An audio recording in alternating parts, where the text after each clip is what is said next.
आप सुन रहे हैं खौफनाक रातें, रियल हॉरर फाइल्स, और मैं हूं आपका होस्ट प्रवीण अंधकार। प्रीतम और अवंतिका को मिले अभी सिर्फ 20 ही दिन हुए थे कि दोनों की बात शादी तक पहुंच गई। सब कुछ इतना जल्दी हुआ कि अवंतिका को शॉपिंग करने का ज्यादा वक्त ही नहीं मिला।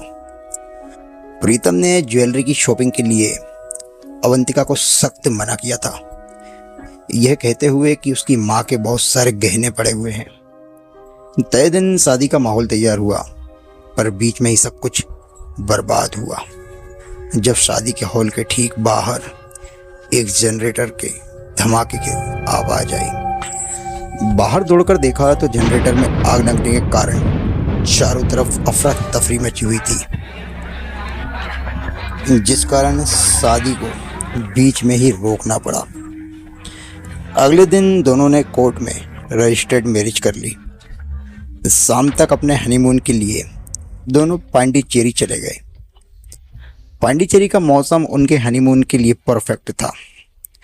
प्रीतम ने पहले ही होटल बुकिंग वगैरह सब कर रखी थी, इसीलिए स्टेशन पर होटल की गाड़ी आई हुई थी। पूरे रास्ते गाड़ी के अंदर एक अजीब सा सन्नाटा और अवंतिका बस बाहर के नज़ारे को देखे जा रही थी। प्रीतम ने अवंतिका से पूछा कि उसकी तबीयत तो ठीक है। जवाब में अवंतिका ने कहा, पता नहीं क्यों मुझे ऐसा लग रहा है जैसे मैं यहाँ पहले भी आ चुकी हूँ। प्रीतम ने उसकी बातों पर ज़्यादा ध्यान नहीं दिया और अब तक उनका होटल भी आ चुका था। होटल में घुसने के साथ ही रिसेप्शन पर खड़े उस लड़के ने कहा, अरे सर, इस बार बड़े दिनों बाद आए हो? प्रीतम ने जवाब दिया, हाँ, नई नई शादी हुई है तो सोचा हनीमून क्यों ना पांडिचेरी में ही मना लूँ। इससे पहले कि अवंतिका कुछ पूछे, प्रीतम ने खुद ही बताया कि वो जब काम के सिलसिले में इधर आया था तो एक दो बार वो इसी होटल में ठहरा था। होटल पहुंचते पहुंचते उन्हें काफ़ी रात हो चुकी थी, इसलिए डिनर करके दोनों सोने की तैयारी करने लगे। अवंतिका को जल्दी ही नींद आ गई थी, पर प्रीतम को अपने 5th फ्लोर के उस कमरे में एक आवाज़ सुनाई देने लगी, मानो जैसे कोई मिट्टी खोद रहा हो। उसने कमरे की खिड़की खोलकर देखा तो बस समुद्र की आवाज़ ही सुनाई दे रही थी।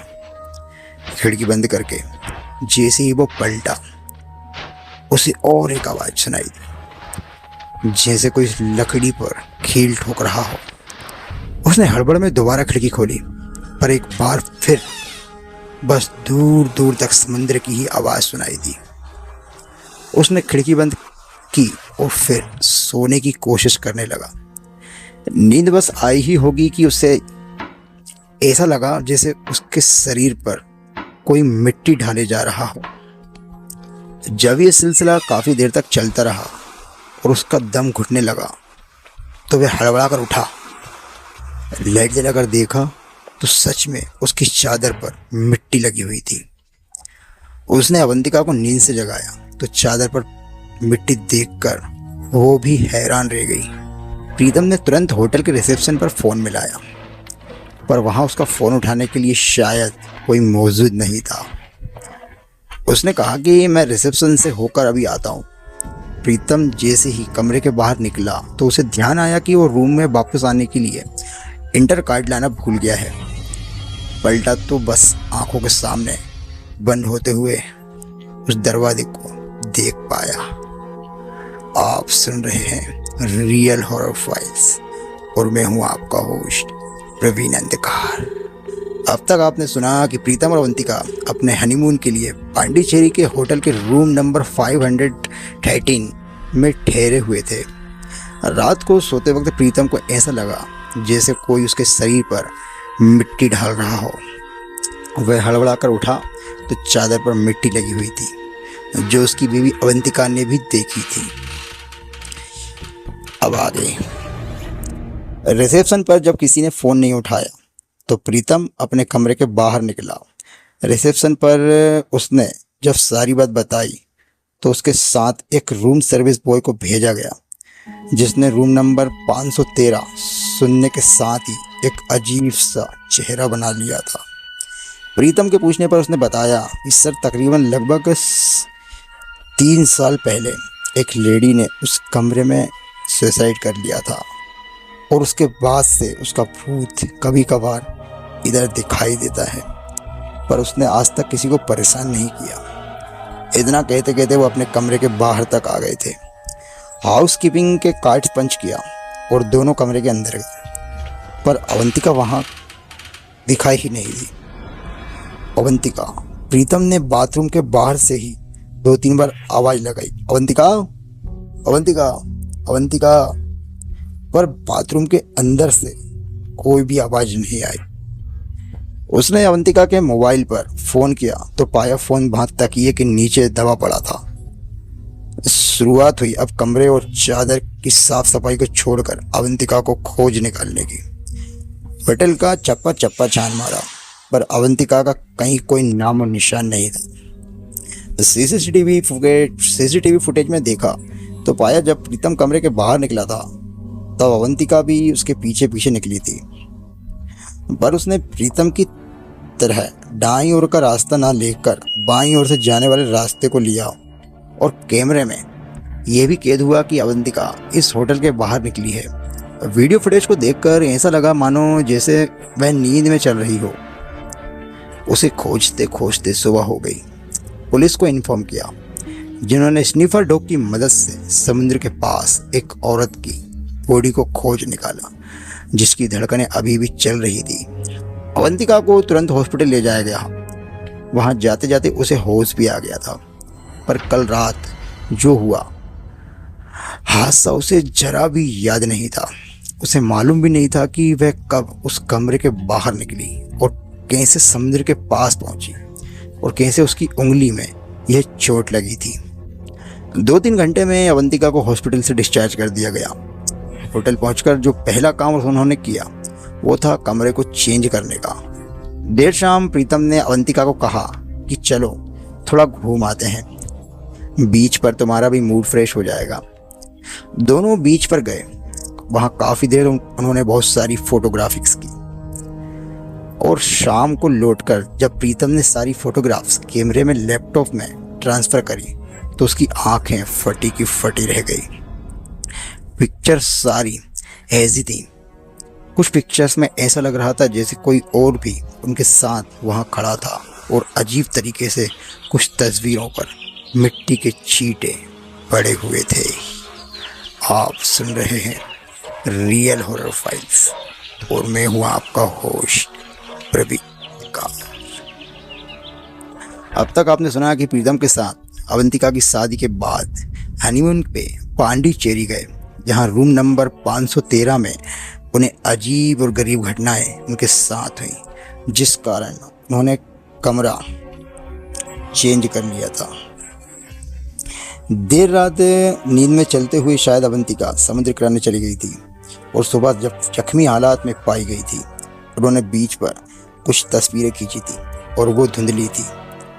कुछ को देख ऐसा लग रहा था जैसे कोई उनके साथ खड़ा हो। कुछ तस्वीर पर मिट्टियों के निशान और कुछ छींटे पड़े हुए थे। अब आ गए। प्रीतम ने होटल के उस अटैचमेंट को खोजना शुरू किया जिसने उसे बताया था कि रूम नंबर 513 में एक औरत ने आत्महत्या की थी। उस अटेंडेंट को खोज निकालने के बाद प्रीतम ने जब उसे पूरी बात बताई तो उसने कहा, सर पता नहीं ऐसा क्यों हो रहा है, क्योंकि आज तक उसने कभी किसी को कोई नुकसान नहीं पहुंचाया, पर अगर आपको ठीक लगे तो आप उसकी कब्र पर जाकर फूल चढ़ाएं और कैंडल जला दें। प्रीतम को जैसा थोड़ा सुकून मिला। वो बोला, तो हमें ले चलोगे वहाँ? अटेंडेंट ने थोड़ी देर सोचा और उसके बाद कहा, ठीक है सर, मेरी ड्यूटी रात को 11 बजे ख़त्म होगी, उसके बाद अपन वहाँ चलेंगे। अंदर जाकर प्रीतम ने जब अवंतिका को ये सारी बात बताई तो अवंतिका भड़क गई। उसने इतनी रात गए कब्रिस्तान में जाने से साफ मना कर दिया। लाख कोशिशों के बाद मिन्नतें कर करके अपनी कस्में देने के बाद प्रीतम ने अवंतिका को मनाया, वो अवंतिका को उस होटल में एक पल के लिए भी अकेला छोड़ने के लिए तैयार नहीं था। और जब वो मान गई तो उसे लेकर लेबी में ही बैठा कर जब उस रात अटेंडेंस की शिफ्ट खत्म ना हुई, जब तक ऐसे ही रात के 11 बजे वो अटेंडेंट आया और रात में उन दोनों के साथ निकल पड़ा उस कब्रिस्तान की ओर। वहाँ पहुंचकर तीनों उस अंधेरे में टॉर्च की रोशनी में उसकी कब्र तक पहुंचे और वहाँ कैंडल जलाई और फूल चढ़ाए थे कि अवंतिका जोर से चीखी। प्रीतम पलटा तो देखा अवंतिका बेहोश जमीन पर पड़ी हुई थी। प्रीतम ने उसे जगाने की कोशिश की पर वो नहीं जागी। उसे उठा के होटल में लाया। इतनी रात को डॉक्टर मिलना भी मुश्किल था। होटल पहुंचते ही लॉबी में उनके चेहरे पर पानी के छींटे मारे। धीमे धीमे अवंतिका आंखें खोली। प्रीतम की जान में जान आई। उसने पूछा, क्या हुआ? तुम बेहोश कैसे हो गई थी वहां? अवंतिका डरी हुई रूहां सी आवाज में बोली, और वहाँ कब्र के पास मैंने एक औरत को देखा जो चमकती वेडिंग ज्वेलरी पहनकर खड़ी देखकर मुस्कुरा रही थी। इतना कहते कहते ही वो रोने लगी और फिर प्रीतम ने पीछे देखते ही चीखने लगी और फिर बोली, वो यही है।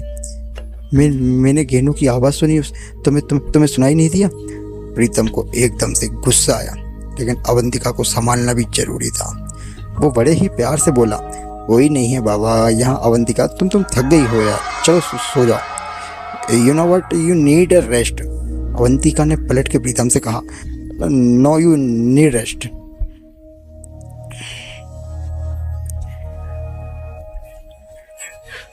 प्रीतम या अवंतिका कुछ कर सकें ऐसे हालात तो थे ही नहीं। प्रीतम काफी देर तक जागता हुआ अवंतिका के पास ही बैठा रहा। जब भी उसने पलक हल्की सी नींद में झपकती, अवंतिका चिल्लाती हुई उठती और किसी बच्चे की तरह ही सवाल पूछती, मेरी अंगूठी कहाँ है? प्रीतम को ये यकीन हो गया था कि अवंतिका सो चुकी है, तो वो बस पानी पीने ही उठा था कि उसी वक्त अवंतिका एक बार फिर जागी। लेकिन इस बार उसकी सिर्फ अंगूठी का ही नहीं पूछा, बल्कि उसने कहा, बहुत खुश है ना तू? सारे कहने और अंगूठी लेकर बहुत बड़ा आदमी बन गया है तू। प्रीतम की नज़र अवंतिका के हाथ में पड़ी। अवंतिका की जिस उंगली में जख्म था वो उंगली कटी हुई थी।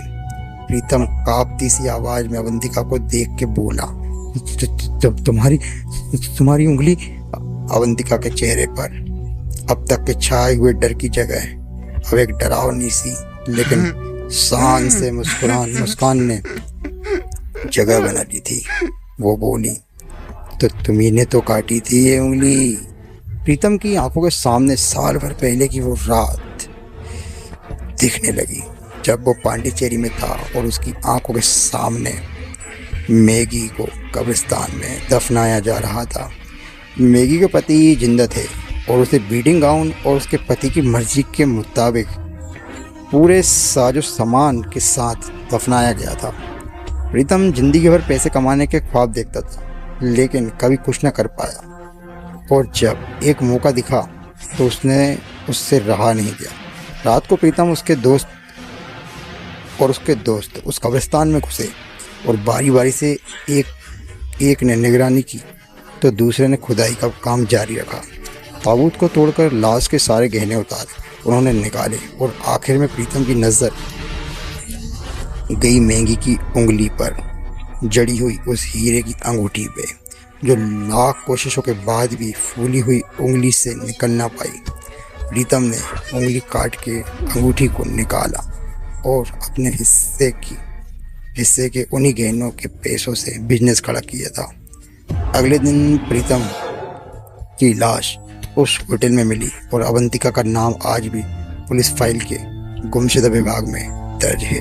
प्रीतम द्वारा किए गए साल भर पहले का गुनाह है एक बार फिर उसकी जिंदगी में लौट कर आया था, जिसने उसकी मौत से अपने बदले को पूरा किया था।